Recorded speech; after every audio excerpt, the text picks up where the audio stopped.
በስመ አብ ወወልድ ወመንፈስ ቅዱስ አሐዱ አምላክ። የእግዚአብሔር ቤተሰቦች፣ የእመቤታችን የቅድስት ድንግል ማርያም የአስራት በኩራት ልጆች፣ የቅዱሳን ወዳጆች በእግዚአብሔር ስም በያላችሁበት እንደምንዋላችሁ፣ እንደምናመሻችሁ፣ እንደምንሰነበታችሁ እግዚአብሔር አምላካችን በቸርነቱ ጠብቆ ለዚህ ሰዓት ለዚህ ስፍራ ስላደረሰን ስላበቃን ስሙ የተመሰገነ ይሁን። እንደ እግዚአብሔር መልካም ፈቃድ እንማራለን። እግዚአብሔር አምላካችን ሁላችንንም በቸርነቱ ጠብቆ ለዚህ ሰዓት እንዳደረሰን ለኛ የሚገባውን እንዲያደርግልን በዚህ ሰዓት እንዲያስተምረን ስጋዊ ያልሆነ መንፈሳዊ ምድራዊ ያልሆነ ሰማያዊ ለሞት አይደለ ለሕይወት የሚሆነውን ሚስጥሩንና ጥበቡን ገልጾ በዚህ ሰዓት እንዲያስተምረን ቅዱስ ፈቃዱ ይሁንልን። እንደ እግዚአብሔር ቸርነት የምንማማርበት የትምህርታችን ርዕስ አይቴ ሃሎ ዘተወልደ ንጉሠ አይሁድ፣ የተወለደው የአይሁድ ንጉሥ ወዴት ነው በሚል ርዕስ እንማማራለን። እግዚአብሔር አምላክ የዘመናት ባለቤት እሱ በቸርነቱ ሁላችንንም እንኳን ለብርሃነ ልደቱ አደረሰን አደረሳችሁ። ይህን ቃል የምናገኘው በማቴዎስ ወንጌል ምዕራፍ 2 ከቁጥር 2 ጀምረን የምናገኘው ቃል ነው። ይህን ቃል የተናገሩት የጥበብ ሰዎች የተባሉት ሰብአ ሰገል የተናገሩት ቃል ነው። ሰብአ ሰገል የጌታችን የመድኃኒታችን የኢየሱስ ክርስቶስን መወለድ ሰምተው ከአባቶቻቸው ከቀደምት አያቶቻቸው የተነገራቸውን ምልክት ይዘው ለጌታችን ለመድኃኒታችን ለኢየሱስ ክርስቶስ ክብር ይግባውና በቤተልሔም እጅ መንሻ ለማቅረብ የቀረቡ የመጡ ከተለያየ ቦታ የመጡ ሰዎች ናቸው፣ የጥበብ ሰዎች እነዚህ ሰብአ ሰገል የሚባሉትና ይህን ቃል የተናገሩት እንግዲህ መድኃኔ ዓለም ኢየሱስ ክርስቶስ በተወለደ ጊዜ ሄሮድስን የጠየቁት ጥያቄ ነው። ሄሮድስን የጠየቁት ጥያቄ ነው እና አምላካችን መድኃኒታችን ኢየሱስ ክርስቶስ በቤተልሔም የሰው ልጅ ለማዳን ሲል በነቢያት የተነገረውን ትንቢት የተቆጠረውን ሱባኤ ያ ሁሉ አልፎ በቸርነቱ ጊዜው በደረሰ ሰዓት እግዚአብሔር አምላካችን ይህንን ዓለም እንዲሁ ያለ ዋጋ ወዶታልና አንድያ ልጁን አሳልፎ የሚሰጥበት ጊዜ እንደደረሰ ያም ጊዜ በደረሰ ጊዜ ከእመቤታችን ከቅድስት ድንግል ማርያም እንደተወለደ እንመለከታለን። ይህንንም እንግዲህ ሊቃውንቱ ሲናገሩ አስቀድሞ እግዚአብሔር አምላክ እመቤታችን ቅድስት ድንግል ማርያምን በትንቢት የተነገሩ ብዙ ትንቢታትን ሁሉ አሳልፎ በዛ መሰረት ጊዜው ሲደርስ ከሷ ተወለደ። ነቢየ እግዚአብሔር ኢሳይያስ ምንድነው ያለው? በምዕራፍ 7 ቁጥር 14 ላይ እነሆ ይህ ምልክት ይሆንላችሁ፣ ድንግል በድንግልና ትወልዳለች፣ ስሙንም አማኑኤል ብላ ትጠራዋለች ብሎ እግዚአብሔር ከኛ ጋር እንደሆነ ያ ጊዜ ደርሶ እግዚአብሔር ከኛ እንደተወለደ የተናገረበትና ከእመቤታችን ከቅድስት ድንግል ማርያም እንደተወለደ እንመለከታለን። ይሄ እንግዲህ ይሆን ይደረግ ዘንድ የተነገረ ትንቢት ስለነበረ በዛ መሰረት የሆነ ነው። በኋላም እንግዲህ ብዙ ዛሬ እንደተፈጸመ አድርገው የተናገሩ ሕፃን ተወልዶልናል፣ ወንድ ልጅም ተሰጥቶናል፣ አለቅነትን በጫንቃው ላይ ነው ብለው የተናገሩ ደግሞ ሌሎች ነቢያት ዛሬ እንደተፈጸመ አድርገው የተናገሩ እንደ ነቢየ እግዚአብሔር ዳዊትም ደግሞ እነሆ በኤፍራታ ሰማ ነው በዱርም ውስጥ አገኘ ነው ብለው ዛሬ እንደተፈጸመ አድርገው የተናገሩ አሉ። ደግሞ መጻኢውን ደግሞ አስበው የተናገሩ አሉና ይሄ ቀን በደረሰ ጊዜ እግዚአብሔር አምላክ በቤተልሔም ተወለደ። በቤተልሔም በተወለደ ጊዜ የተፈጸሙ ብዙ ታሪኮች አሉ። እነዚህ ታሪኮች በቤተልሔም እረኞች ከመላእክት ጋር አብረው በአንድነት ያመሰገኑበት፣ በቤተልሔም የነበሩ ቤቶች የሕዝብ ቆጠራ ነበርና በዛ በቤተልሔም እመቤታችን ቅድስት ድንግል ማርያም ለቆጠራ ሄደው የመውለጃዋ ሰዓት በደረሰ ጊዜ የምትወልድበትን ቦታ ቤት ፍለጋ በቤተልሔም ሲንከራተቱ ነበረ። ግን ምንድን ነው የሚለው? አንዳች ማደሪያ አላገኙም ነበር ይላል። ዛሬም እግዚአብሔር የእያንዳንዳችንን ልቦና ያንኳኳል። እግዚአብሔር የእያንዳንዳችንን ልቦና ከኛ እናደርግለት ዘንድ የሚፈልገው ብዙ ነገር አለ ይፈልጋል። ግን የተከፈተ ልቦና፣ የተዘጋጀ ሰውነት፣ እሱን ሊያስተናግድ ከእናቱ ጋር ሊያስተናግድ የሚችል ልቦና የለም እና እነሆ በደጅ ቆሜ አንኳኳለሁ፣ የሚከፍትልኝ ማንም ቢኖር ወደ እሱ ገባለሁ፣ ከእሱ ጋራም ራት እበላለሁ እንዳለው በዮሐንስ ራእይ ምዕራፍ 3 ላይ ያንኳኳል ዛሬም እግዚአብሔር፣ ይፈልጋል ዛሬም እግዚአብሔር፣ ይጠራል ዛሬም እግዚአብሔር እና በቤተልሔም ቤቶች ሁሉ ተፈለጉ፣ ግን አንዳች ማደሪያ እነሱን ለማስተናገድ በእንግዶች ተይዘው ነበር ይላል። ቤቶቹ ሁሉ ዛሬ በብዙ እንግዳ የተያዘ ልቦና ሞልቷል። በብዙ እንግዳ እግዚአብሔር ሊስተናገድበት እግዚአብሔር ሊከብርበት ሲገባ ቅዱስ ጳውሎስ እንዳለው እናንተ የእግዚአብሔር ቤተ መቅደስ እንደሆናችሁ አታውቁም? ምን እንዳለው እግዚአብሔር ሊከብርበት የሚገባውን ሰውነት በሌላ አሲዘነው እግዚአብሔር አምላክ በእኛ ሕይወት ውስጥ ቦታ ያጣበት እንግዶች ቦታውን ይዘው እግዚአብሔር ሊስተናግድ ያልቻለባቸው ብዙ መኖሪያዎች አሉ። ብዙ ልቦናዎች ዛሬም አሉ። ብዙ ሰውነት ዛሬም አለ። እግዚአብሔር የሚከብርበት፣ እግዚአብሔር የሚመሰገንበት፣ እግዚአብሔር አምላክ ስራውን ሊሰራበት የሚገባ ግን ሰይጣን ስራውን የሚሰራበት፣ ግን ዓለም ስራውን የሚሰራበት፣ ግን ኃጢአት ስራውን የሚሰራበት ብዙ ሰውነት አለ። ይሄንንም ሰውነት እግዚአብሔር አምላክ እኛ ቅዱስ የሆነ ሰውነት እንደሰጠን ልናቅ ልንረዳ ይገባል እና የቤተልሔምን ቤቶች ልንሆን አይገባም። የቤተልሔም ቤቶች ያን የተወለደውን አምላክ ማስተናገድ አልቻሉም ነበረ ይላል። ከዚያ የቀረው ሰው ያልነበረበት ሰዎች ለማደሪያ እንኳን ያልፈለጉት ቦታ ቢኖር የት ነው? የከብቶች በረት ነበረ። በዚያ በከብቶች በረት እመቤታችን ቅድስት ድንግል ማርያም የበኩር ልጇን ወለደች። በወለደችውም ጊዜ የምታለብሰውን እንኳን አጣች። ያኔ ምንድን ያደረገችው? ቅጠል አለበሰችው። ቅጠል አለበሰችው፣ የበለስ ቅጠል አለበሰችው ይላል እና ያንን ቅጠል አለበሰችው። ከሌሊቱ ብርድ የተነሳ ምንድን ያደረጉት ይላል እንስሶች ትንፋሻቸውን ገበሩለት፣ አሟሟቁት። አምላካቸውን የፈጠራቸውን አምላክ አውቀው ይሄንን አደረጉ። ለዚህ ነው ነቢየ እግዚአብሔር ኢሳያስ በሬዎች የጌታቸውን ጋጣ በረት አወቁ፣ እስራኤል ግን አምላኩ እግዚአብሔርን አላወቀም ተብሎ የተነገረለት ለዚህ ነው።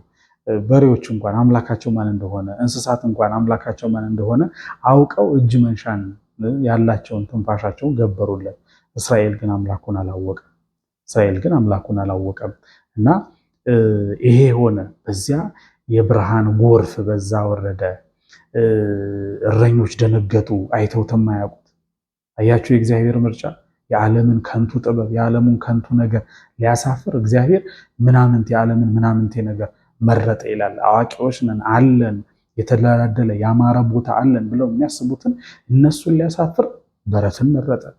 እነሱን ሊያሳፍር ነገስታቱ በእነሱ እንደሚወለድ አውቀው አስበው ይጠብቁ የነበሩትን እነሱን ሊያሳፍር ምን አደረገ? እግዚአብሔር አምላክ እረኞችን መረጠ፣ በረትን መረጠ እና በዚያ በበረት ተወለደ። በበረት በተወለደ ጊዜ እረኞች ይህንን ታላቅ አይተውት የማያውቁትን እንዲህ ያለውን ብርሃን ባዩ ጊዜ ደነገጡ። በዚህ ጊዜ ነው መልአኩ ወደ እነሱ ቀርቦ አይዟችሁ አትፍሩ፣ እነሆ ለዓለም ሁሉ የሚሆን ለሕዝብ ሁሉ የሚሆን ታላቅ የምስራች እነግራችኋለሁ። ዛሬ በዳዊት ከተማ መድኃኒት እርሱም ክርስቶስ ተወልዶላቸዋልና ደስ ይበላችሁ ብለው ታላቅ የምስራችን ነገሯቸው። ይጠበቅ የነበረ ተስፋ ይደረግ የነበረ ከገነት በተሰደደ ጊዜ የአዳም ተስፋ አንቺ ነሽ እንደተባለ ከመቤታችን ከቅድስት ድንግል ማርያም ያንን ተስፋ ይጠብቅ የነበረ የሰው ልጅ ይሄንን ታላቅ የምስራች ሰማ። ነቢያት ይሄንን አላዩም። ለዚህ ነው በቅዳሴያችን እናንተ ዛሬ የምታዩትን ብዙ ነቢያትን ሊያዩ ወደዱ፣ ግን አላዩም። እናንተ ዛሬ የምትሰሙትን ብዙ ነቢያት ሊሰሙ ወደዱ፣ ግን አልሰሙም ተብሎ የእናንተ ያዩ ዓይኖቻችሁ የሰሙ ጆሮቻችሁ ግን የተቀደሱ የተባረኩ ናቸው የሚሉት ካህናት ቅዳሴ ላይ ለዚህ ነው። ይሄ እኛ አየነው፣ ዳሰስ ነው፣ ከእሱም ጋር በላን ጠጣን፣ ዘመዶቹ አደረገን፣ ወዳጆቹ አደረገን። ያ ይጠበቅ የነበረውን ታላቅ ደስታ እግዚአብሔር አሳየንና አይዟችሁ አትፍሩ አሏቸው እረኞች። ከዛ መላእክት በመካከላቸው ሆነው ከነሱ ጋር ስብሐት ለእግዚአብሔር በሰማያት፣ በሰማይ ለእግዚአብሔር ምስጋና ይሁን፣ ወሰላም በምድር ስምረቱ ለሰው ሁሉ በምድር ሰላም ይሁን። አዎ አዎ፣ እንደወደደው እንደፈቀደው ይሁንለት ይደረግለት። አጥቷል፣ ባዶ ሆኗል፣ ተጨንቆ የነበረ የሰው ልጅ እንደወደደ እንደፈቀደ ይደረግለት ብለው ያንን መላእክት ተናገሩ። ከዚህ በኋላ አንድ ላይ ሆነው ሰውና መላእክት እግዚአብሔርን አመሰገኑ። ተጣልተው የነበሩ ተራርቀው የነበሩ ሰውና መላእክት አንድ ላይ አመሰገኑ። በጌታ መወለድ ሰውና መላእክት፣ ሰውና እግዚአብሔር፣ ሰማይና ምድር፣ ነፍስና ስጋ ተጣልተው ነበርና አንድ ሆኑ። እነሱን አስታረቃቸው፣ አንድ አደረጋቸው እና በሱ ይሄንን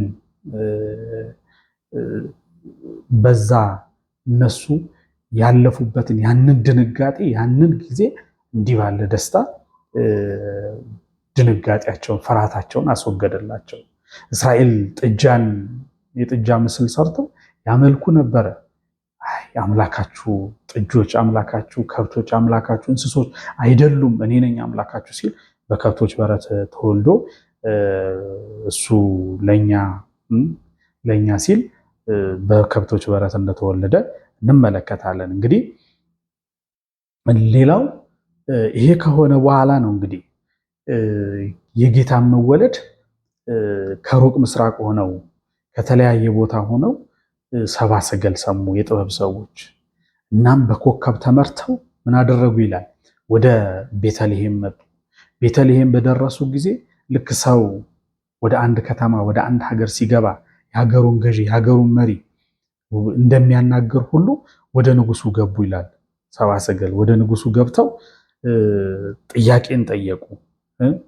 ይሄ በኮከብ እየመራቸው ስለምን አመጣቸው ሲሉ ሰው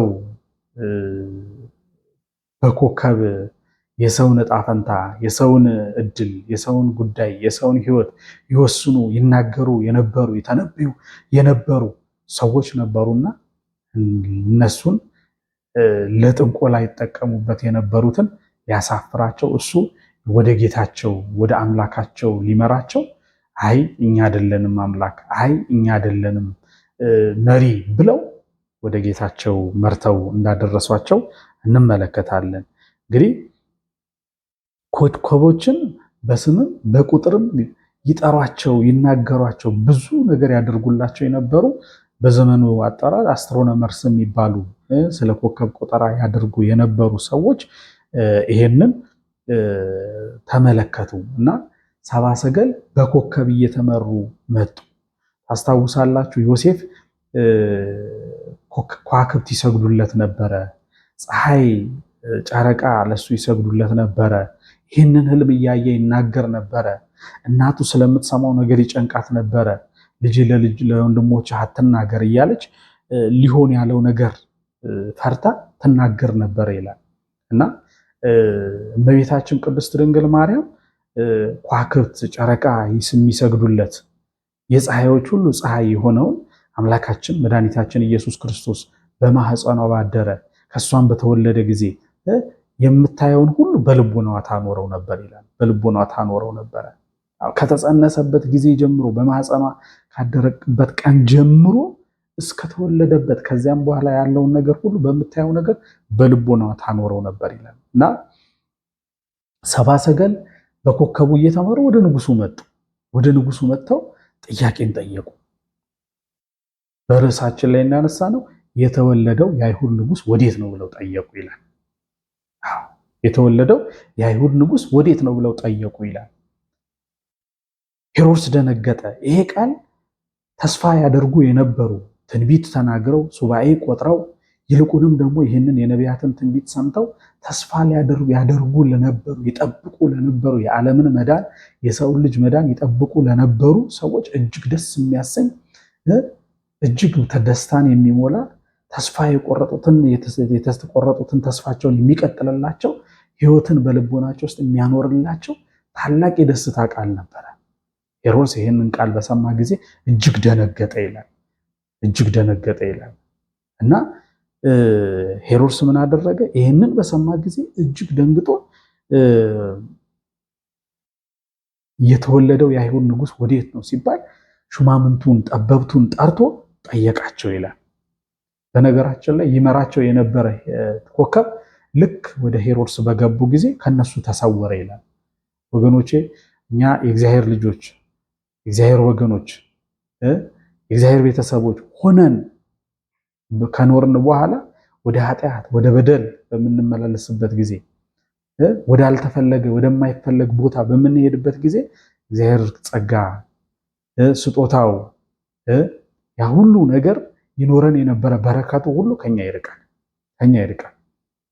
ለዚህ ነው ቅዱስ ጳውሎስ አትሳቱ፣ ክፉ ባልንጀርነት መልካሙን አመል ያጠፋል ያለው። ክፉ ባልንጀርነት መልካምን አመል ያጠፋል።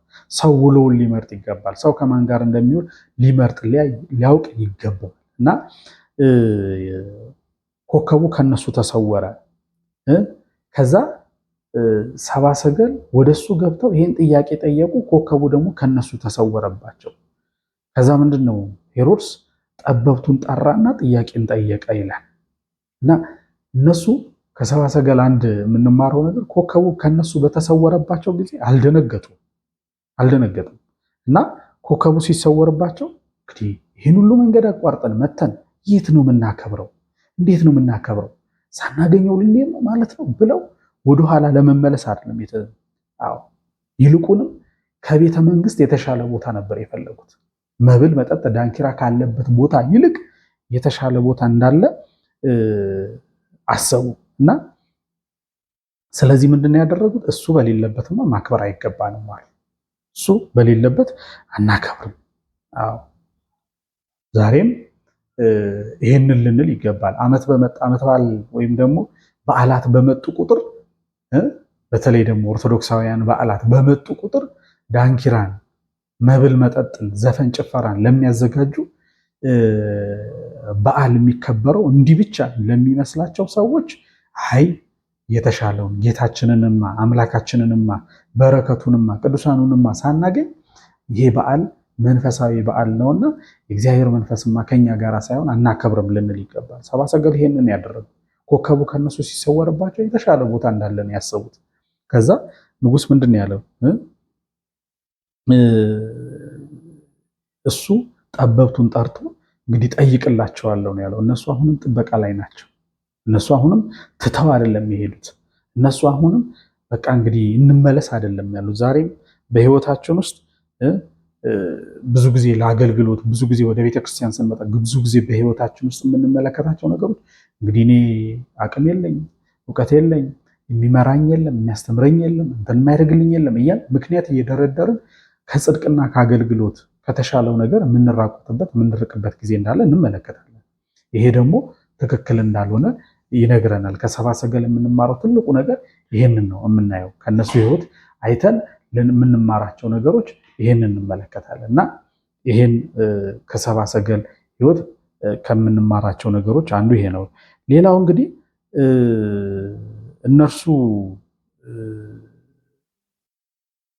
ይሄንን ሲጠብቁ ያለሱ በዓል ማክበር እንደማይችሉ አምነው ራሳቸውን አሳምነው ራሳቸውን አዘጋጅተው ነበረ። ከዛም የተነሳ ነው ከቤተ መንግስት የተሻለ ቦታ አለ ብለው አምነው ራሳቸውን ያዘጋጁት። አዎ ለዚህ እኮ ነው እሱ ድሃ ሆኖ ሳለ እኛም ባለጸጋ አደረገን የምንለው። ቤተ መንግስት ነው አይደል የምንፈልገው? የከበረ ቦታ ብቻ ነው አይደል የምንፈልገው? የከተማ አብያተ ክርስቲያናት ወይም ደግሞ የሚያማምሩ ህንፃዎች ብቻ እግዚአብሔር ያለ አይደለም የሚመስለን? ወዳጄ እግዚአብሔር አምላክ የትም እንዳለ ከወደቁት ከተናቁት ጋራ ሰው ከረሳቸው ጋራ ከደከሙትም ጋራ እግዚአብሔር እንዳለ እናስብ። ሰብአ ሰገል ያደረጉት ይሄንን ነው። እነሱ የቤተ መንግስቱ ግብዣ በዝሙት በመጠጥ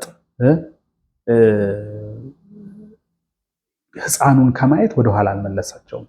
ህፃኑን ለማየት መምጣታቸውን ወደኋላ ሊመልሳቸው አልቻለም፣ አልሰሙትም። እና እዛ ጋር የነበረው በዚህ ነው መንፈሳዊያን በዓላትን የመብል የመጠጥ የጭፈራ በዓል ብቻ አድርገን እያሰብን ራሳችንን የምናስተውና ሄሮድስ ሲጠየቅ ደነገጠ። ታሪኩን በሌላ ጊዜ ሰምተነው ሊሆን ይችላል። ሄሮድስ ደነገጠ። ደንግጦ ከዚያ በኋላ የወሰደው እርምጃ የሚገርም ነው። ህፃናትን ወደ ማስፈጀት ነው የሄደው። ሄሮድስ እጁ ላይ እያለ መድኃኒትን መጠቀም ያልቻለ ሰው ነው። ሄሮድስ እጁ ላይ መድኃኒት ኖሮ በዛ መድኃኒት መዳን ያልቻለ ሰው ቢኖር ሄሮድስ ነው።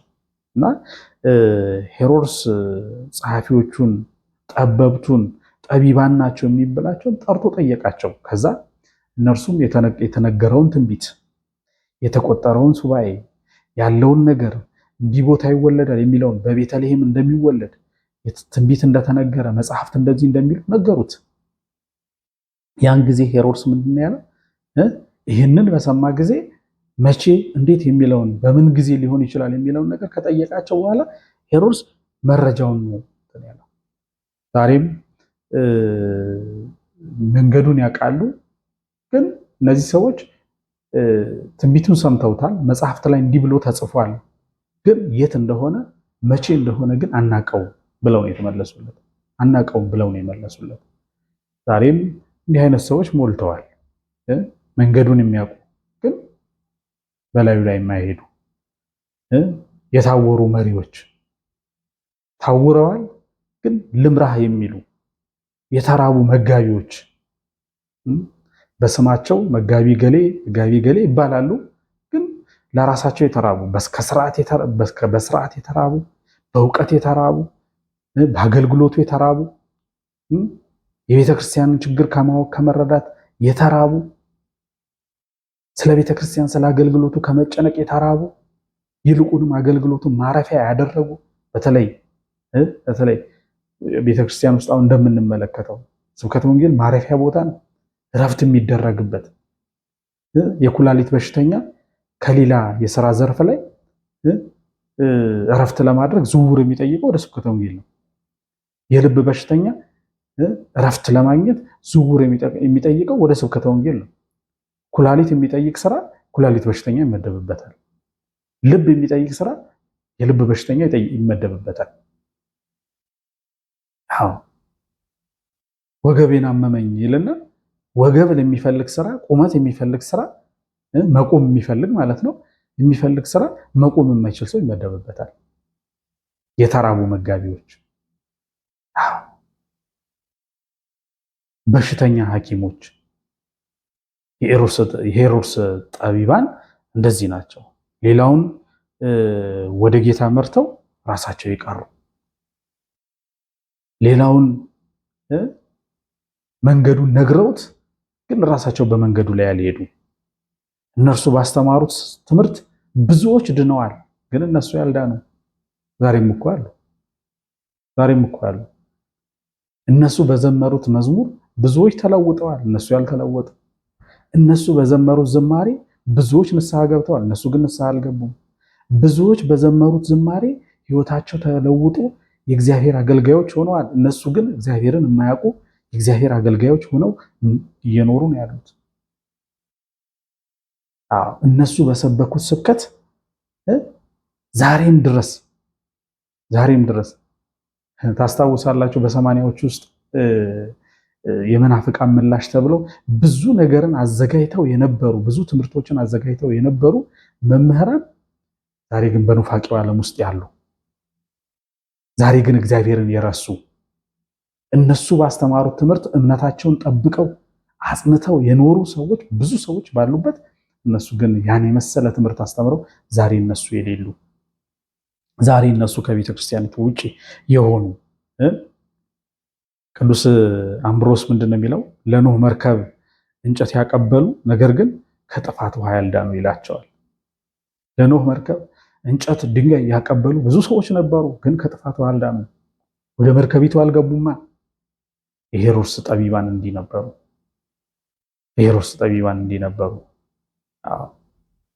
ዛሬም እንዲህ ተብሎ ተጽፏል ነበር አይደል ያሉት የሄሮድስ ጠቢባን።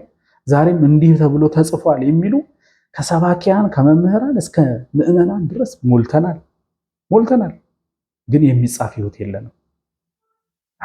እንዲህ የሚባል ቦታ እንዲህ ያለ ንባብ አለ ብለን የምንናገር ግን የሚነበብ ሕይወት የለንም።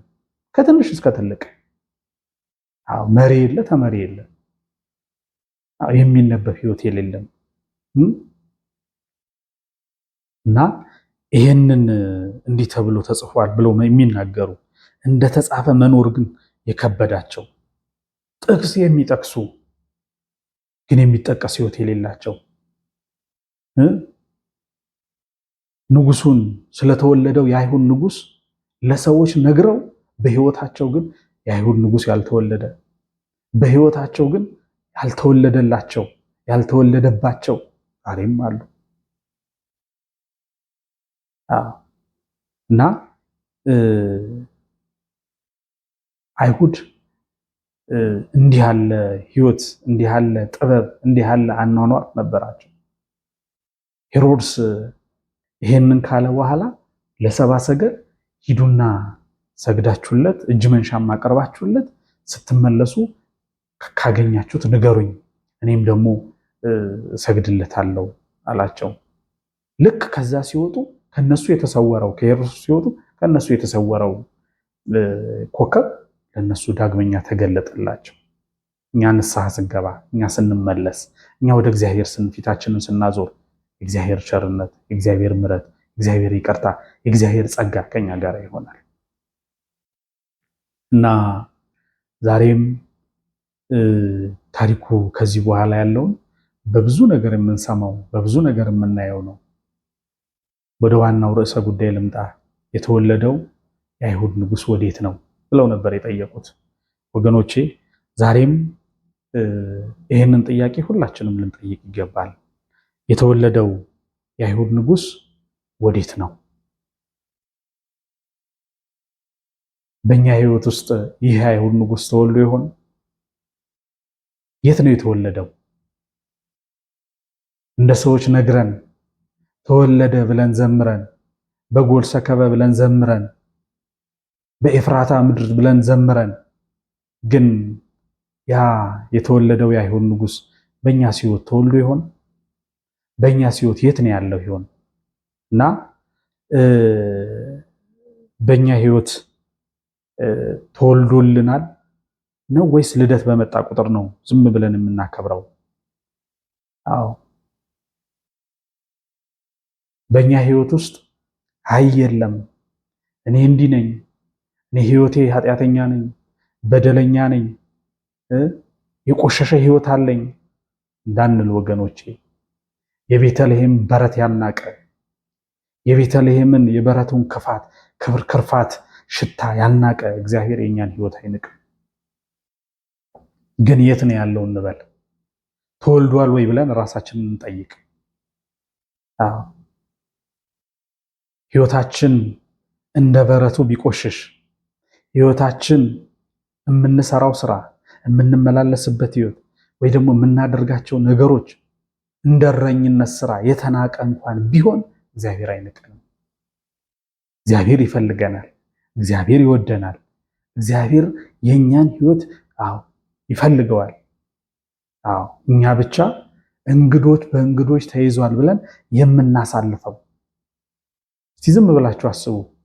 እነዛ በእንግዳ ተይዘዋል የተባሉ ቤቶች አንዳቸው ክርስቶስን አስተናግደውት ቢሆን ኖሮ እመቤታችንን እና ዮሴፍን ምግቡ ብለዋቸው ቢሆን ኖሮ ዛሬ የቤተልሔም በረት ሳይሆን የነዛ ሰዎች ቤት ይጎበኝ ነበረ። ዛሬ የነዛ ሰዎች ቤት ለበረከት ሰው ይሳለመው፣ ለበረከት ሰው ይሄድበት ነበረ። ግን በእንግዶች ተያዛ። ዛሬም ወገኖቼ እግዚአብሔር በፈለገን ጊዜ፣ እግዚአብሔር ባየን ጊዜ፣ እግዚአብሔር ከኛ ፍሬን በፈለገ ጊዜ እንዲገኝበት እንግዶችን አማልክት እናስወግድ፣ ልብሳችንን እንቀይር፣ ሰውነታችንን እንታጠብ፣ በንስሐ እንንጻ። እንደ ቤተልሔም ቢቆሽሽ፣ እንደ ቤተልሔም በረት የቆሸሸ እንኳን ቢሆን፣ እንደ እረኝነት ስራ የተናቀ እንኳን ቢሆን ሕይወታችን እግዚአብሔር አይተወንም። እኛ ግን እንጠይቅ። በእኛ ሕይወት ክርስቶስ ተወልዷልን ብለን እንጠይቅ። በእኛ ሕይወት ውስጥ ክርስቶስ የት ነው ያለው? የተወለደው የአይሁድ ንጉሥ ወዴት ነው ያለው በእኔ ሕይወት ውስጥ ብለን እንጠይቅ። ሳገለግል አለ፣ በመውጣት በመግባት ያለ፣ በንግግር ያለ፣ በሕይወት ያለ ብለን እንጠይቅ። እግዚአብሔር የሌለበት የተወለደው የአይሁድ ንጉሥ የሌለበት ሕይወት ባዶ ስለሆነ ስለዚህ ወገኖቼ በቤተልሔም የተወለደ የቤተልሔምን በረት ያልናቀ ከእረኞች ጋር በመላእክት የተመሰገነ አምላክ ሕይወታችንን አስተካክሎ በእኛም ሕይወት እሱ ተገልጦ ንስሐ ገብተን ስጋው ደሙን ተቀብለን ኑ እናንተ የአባቴ ብሩካን ዓለም ሳይፈጠር ወደ ተዘጋጀላችሁ ዘላለማዊ ደስታ ግቡ የሚለውን የምስራች ቃል እንሰማ እግዚአብሔር በቸርነቱ ይርዳን። የተወለደው የአይሁድ ንጉሥ ወዴት ነው? እግዚአብሔር ይስጥልኝ።